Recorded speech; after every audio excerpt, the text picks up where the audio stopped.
On Daf 66 of Pesachim, we get the famous story about how Hillel first became the Nasi, the leader of the Jewish people. And it had to do with Passover. It had to do with the fact that the rabbis had a question. They couldn't remember the law. Passover was falling out on a Shabbat. And they said, can we take the Passover offering on Shabbat? I was halfway between the English and the Hebrew version of Passover there. The Passover offering on Shabbat.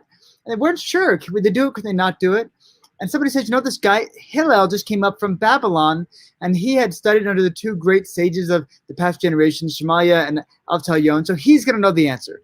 So they call him in, and he gives the answer that, yes, 100% you are able to take the Passover offering on Shabbat.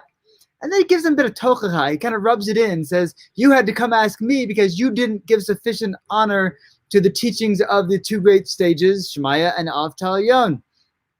And after that, the people realize, wow, he is really the greatest scholar amongst us, and they make Hillel the Nasi, the head of the people. But then there's always a little bit of comeuppance when you have that bit of arrogance that you put in there.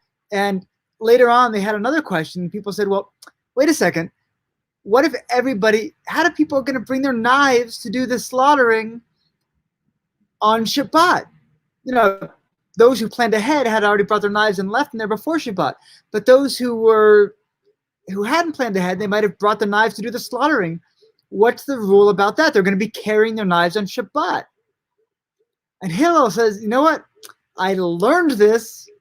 I learned it from the great master Shemaiah and Avtal, but I can't remember. That because he gave them a hard time and that they didn't sufficiently study the teachings of Shemaiah and Avtal, he himself was embarrassed at not remembering the teachings of Shemaiah and Avtal. But he came up with a solution. He said, you know what? If the people of Israel, those who are not prophets, if we're not prophets anymore, we're at least B'nai Nevi'im. Now, B'nai Nevi'im can either be translated as the children of prophets or the students of prophets. And he says, don't worry, the people will remember and show us what to do. And sure enough, on that Shabbat, what did the people do? They wound up taking their knives and kind of putting them into the wool of the sheep. And so the sheep walked the knives to the temple, basically to their own slaughter. They had to carry their own slaughter instruments so that people wouldn't carry them on Shabbat. And as soon as Hillel saw this, he said, yes, that's exactly it. I remember now, that's exactly what I was taught you're supposed to do.